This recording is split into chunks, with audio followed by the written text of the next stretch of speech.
Great. Hi, everyone. So coming at you live from my bathroom floor because there's no quiet place to do this presentation. I'm so sorry if you hear any other background noise. I will try to speak as loud as I possibly can while going through this presentation. And I'm going to share my screen. Cool. All right. So let's go through. Cool. If I could figure out how to present, that would be beautiful.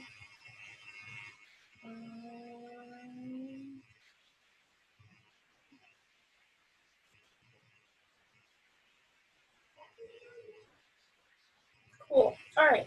So, as you all can probably tell by now, I'm doing the history of the O'Keeffe complex. So a little introduction to the O'Keeffe complex. So the initial announcement of the O'Keeffe complex being built was in December of 1971, so it's a fairly recent building. They actually began building the complex in May of 1972. Their initial anticipated completion date was for September of 1974, but the actual opening of the complex wasn't until fall of 1976. And that was due to a lot of construction issues and some more issues that we'll go into later on. And what's important to note too is that during this time, in the early 90s, early 1970s, they were referring to the O'Keeffe complex as a physical education center. Cool.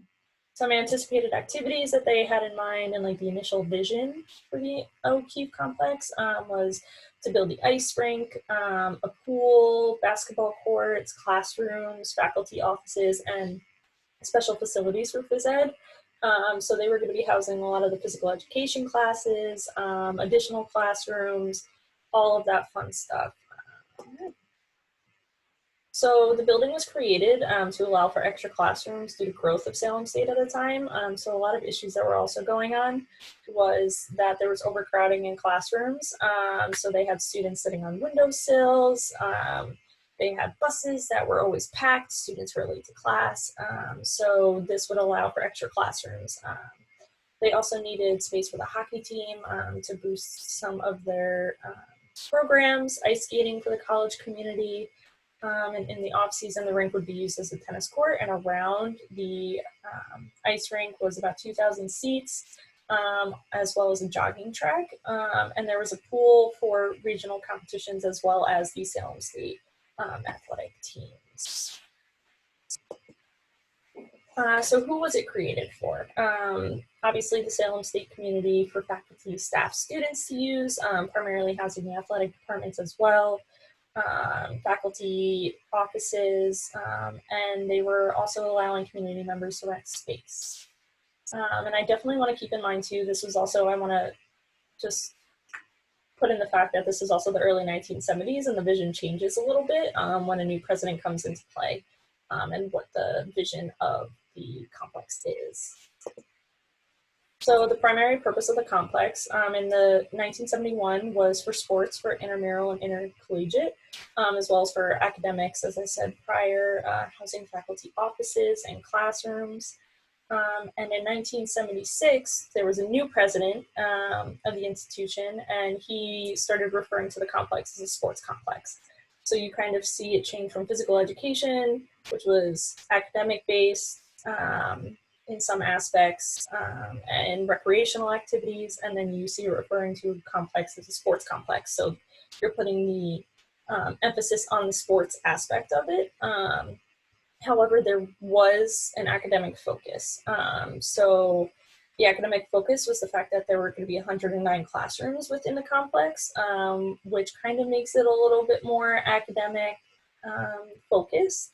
But they also focused on athletic team usage, and there was only a limited space and availability for recreational use, which is also another issue that we talk about a little bit later, probably on the next slide or so. All right, so now we get into the little less boring stuff.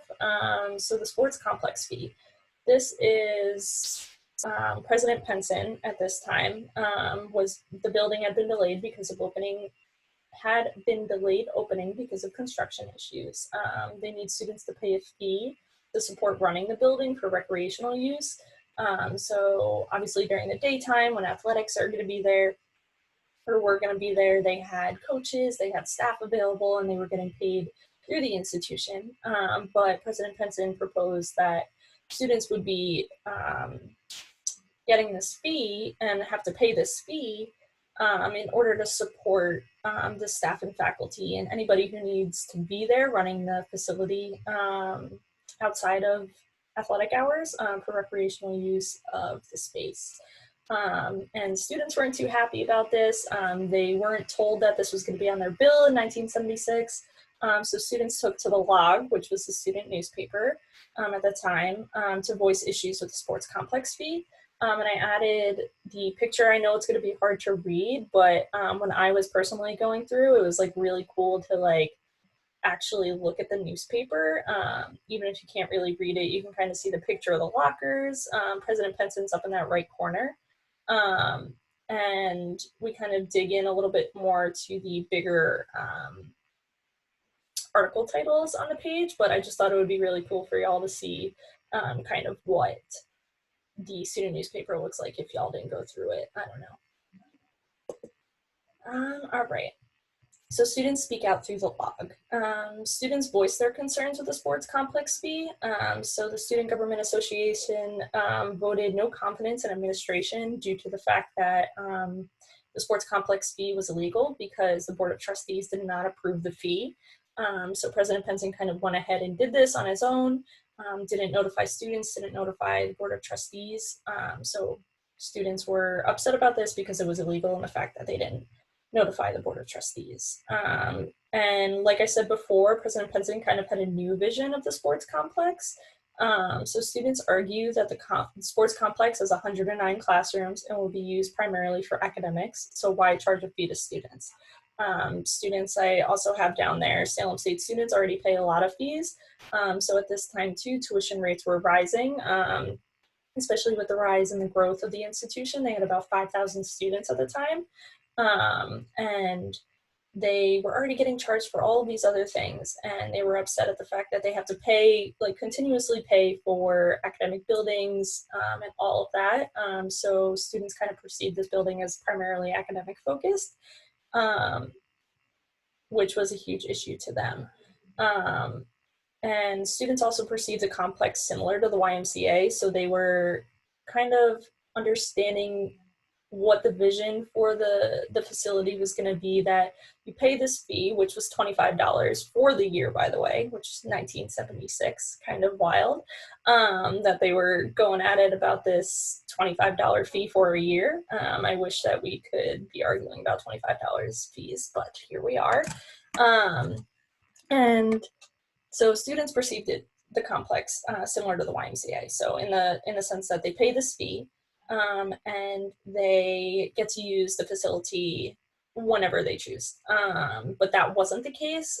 So they were primarily booking classroom spaces first, and they were primarily booking athletic space as well. So the athletic teams had first priority, and there wasn't a lot of availability for recreational use, especially with community members coming and renting spaces.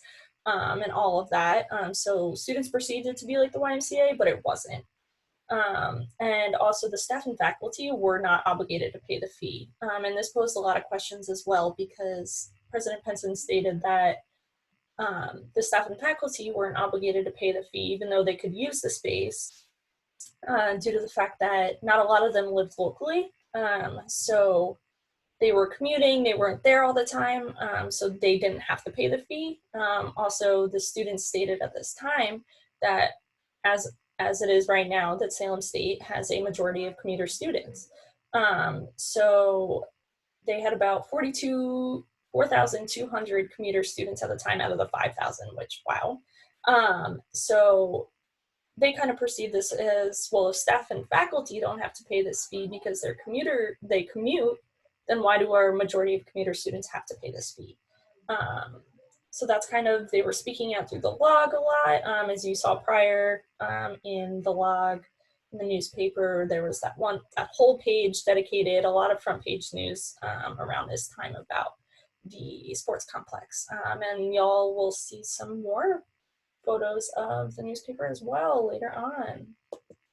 Here's one. Okay, so the president's response. So President Penson addresses Salem State College, it was at the time. So he responded through interviews through the log, not a lot from his administration through the log, as well as kind of small tidbits here and there of kind of what he proposed with the sports complex. So he discussed that funding was an issue for the sports complex. Like I said before, they needed the fee to be paid in order to support the staff that the complex needed in order to run the recreational activities and just support students who were going to be there after hours. He also stated, I believe, somewhere in this article, that he had a duty, I guess, to always ensure that the college is working in the black and not working in the red in terms of their budget, which he stated that in the article, and it made sense, but also he informed students that the fee was not mandatory to pay and they could get a refund, but it wasn't stated.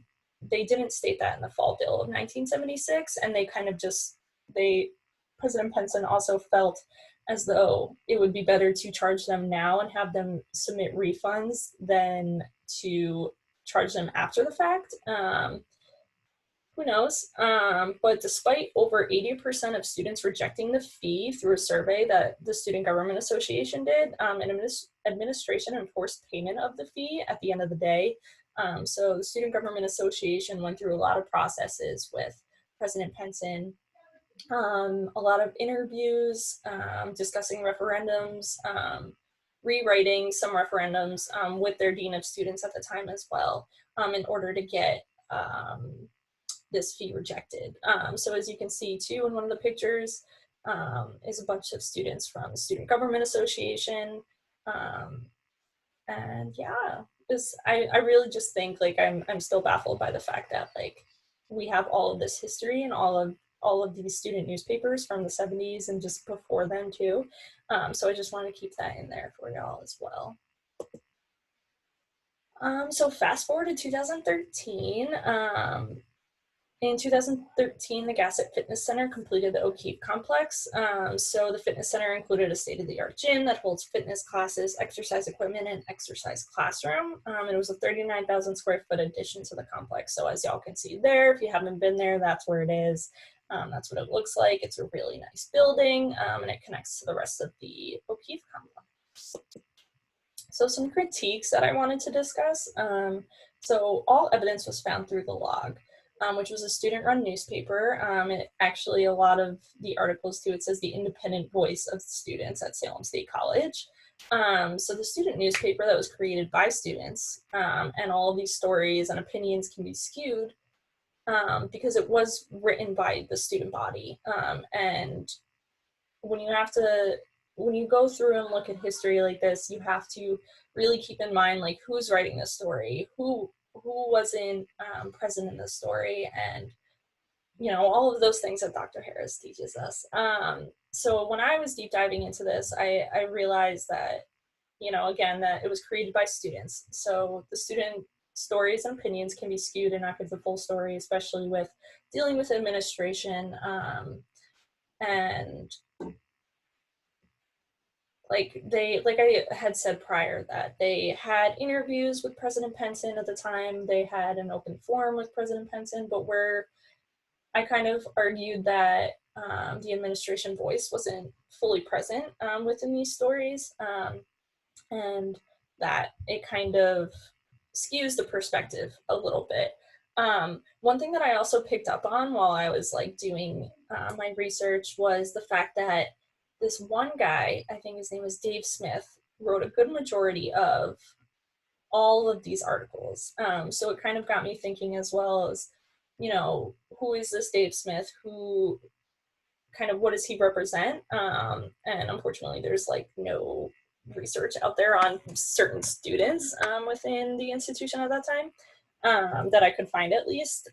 So that kind of made me think about kind of what perspective are we getting from this person, this individual. I felt that there was good representation from the student body, though. The log was a huge thing back in the day. And there was articles after articles, books after books, just showing the student voice. And it kind of got me thinking too that this shows the history and the culture of Salem State. If you think about it, we discuss a lot in class too that student advocacy and student voice is so present at Salem State's campus, and it just goes to show that like history does repeat itself. There's always something going on that students are actively participating in and actively having a voice and speaking their truth. So it kind of just informs us for the future and how are we going to learn and be better in order to support our students throughout that journey. But yeah, that's all I got. So thanks, guys.